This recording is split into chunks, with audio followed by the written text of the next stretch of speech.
With Trey Jones signing a new 3-year contract with the Chicago Bulls, it's now left many to question, what is the future of the Bulls guard lineup? Is Ayo or Coby on their way out once Josh Giddey re-signs his new contract? We're going to talk about all that and more on tonight's Chicago Bulls Central.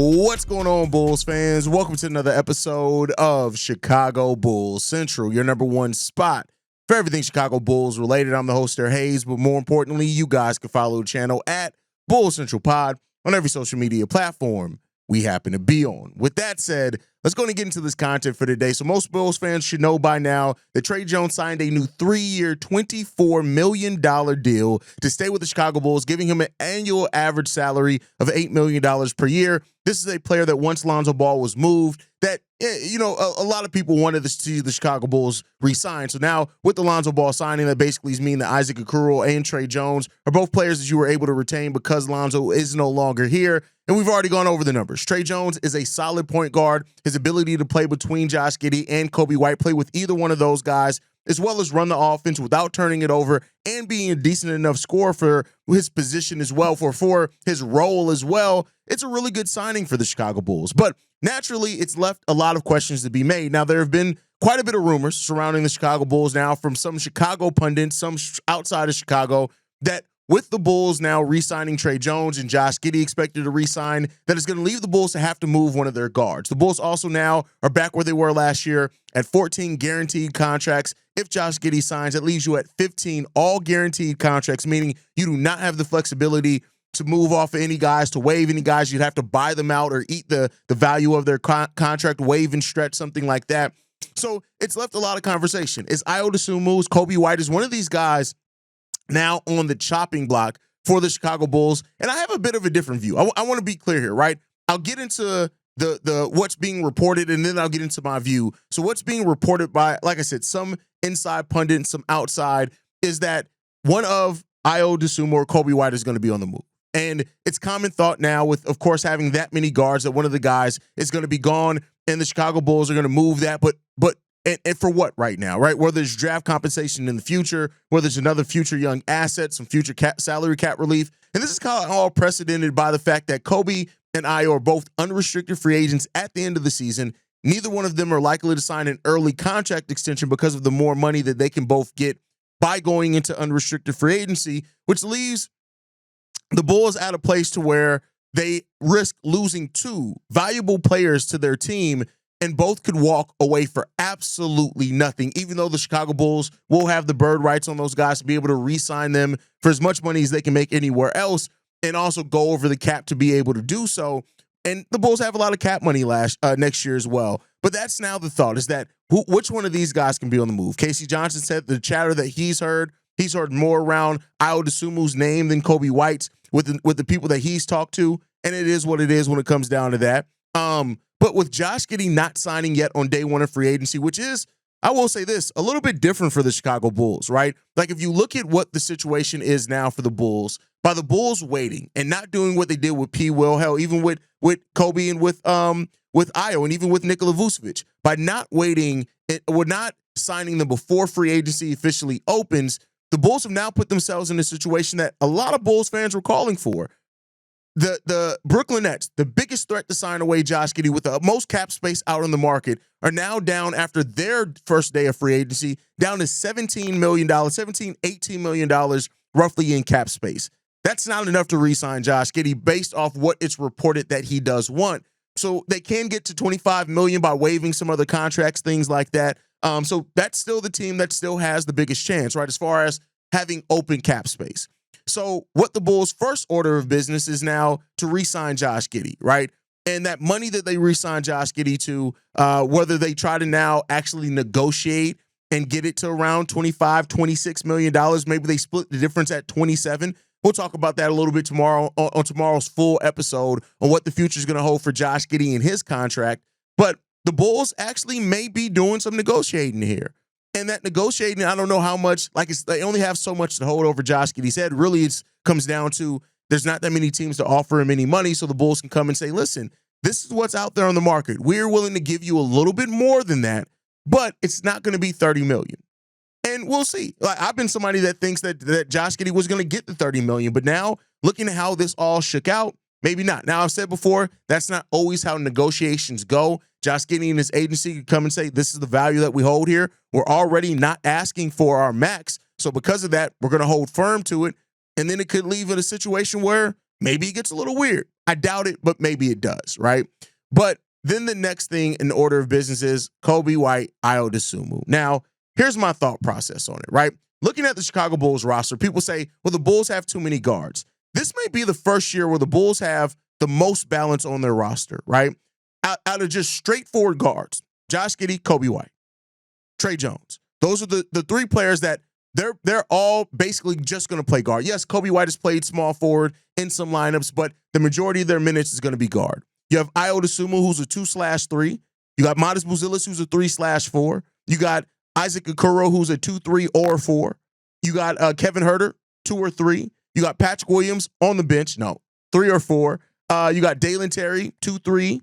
You got Julian Phillips, a 3 or 4, right? So you have versatility throughout your guards all the way to your 4, right? Now let's look at the 5. We have more depth at the 5 than we've probably ever had. Vooch, Zach Collins, Jalen Smith.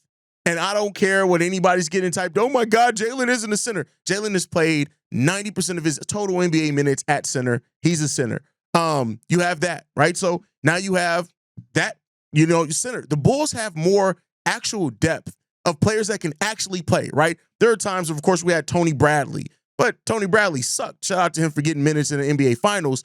But you have more legitimate depth here now, right? And so what are you going to do? Even if you do trade Coby for a center, now you have 4 centers on your roster, so who's not playing there?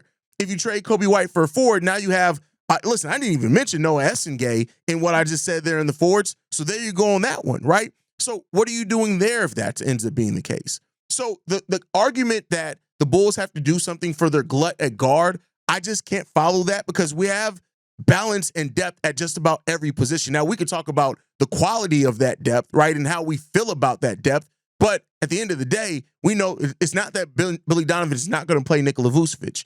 So there's the thing there. Now, reportedly as well, one of the Bulls' targets in free agency as far as potentially Jonathan Kuminga, him and the Warriors are now working on a deal reportedly to keep him in Golden State, which that would be just the funniest thing to happen if that's the way that all this shakes out. But the Bulls still need it's still some clarity that could be done. I've talked a lot about it. The Bulls have trade exceptions, almost $20 million in trade exceptions, 2 different ones, one of 17, one of $3 million. They have tons of expiring contracts of almost $61 million in expiring contracts. They have that at their disposal.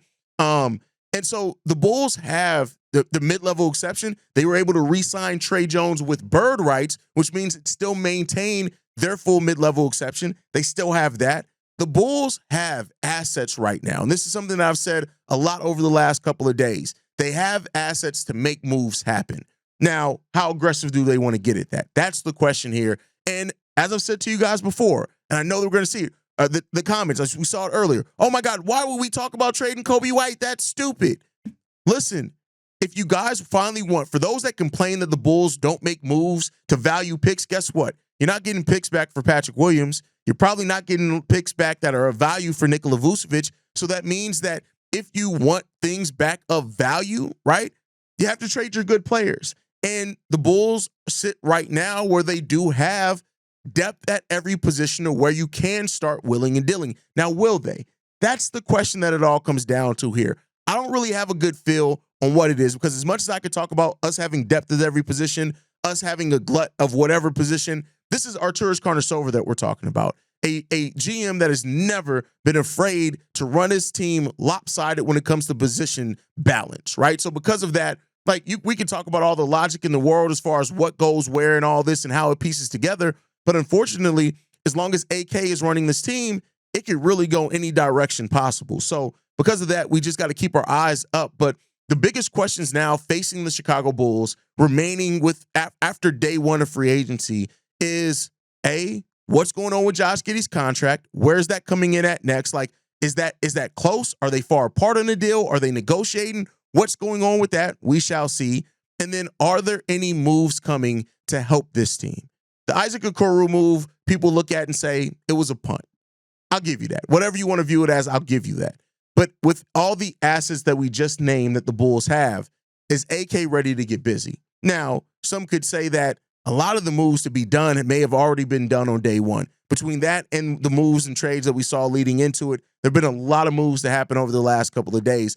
I don't even right now have a target list of players. Day'Ron Sharpe, gone, off the board, right? DeAndre Ayton is still on the board, but then again, does he fit in with what we have going on? That was a question we had yesterday. So there's a lot up in the air right now about what's going on with the Chicago Bulls. And to be honest with you, for the first time in a while, y'all, I feel like this. Either the Bulls are just going to re-sign Josh Giddey, go into the roster with basically the roster staying the same, minus Lonzo Ball and Talen Horton-Tucker, who've been replaced by Noah Essengay and Isaac Okoro, or the Bulls are going to actually start getting a little bit creative here. And I tell you what, I'm not to say I'm scared, but I'm a little bit worried because if AK tries to get to cooking, is he going to make the right decisions? Guess we should find out. But that's my time for the night, man. Just wanted to give this. Y'all know usually when free agency stuff like this is going on, we have nightly episodes. So as long as there's something going on around the Bulls, you guys can expect that. Thank you guys for tuning in. Make sure you guys are following us at Bulls Central Pod. You can send us any feedback, questions, comments, concerns. BullsCentralPod@gmail.com. Lastly, if you want to leave a text message and our voicemail for the mailbag, the number to do so, 773-270-2799. We are the #1 spot for everything basketball related, but that is thanks to you, lovely and beautiful people. And like I like to end every episode on, go Bulls. Love you guys. See red if you can, y'all. Peace.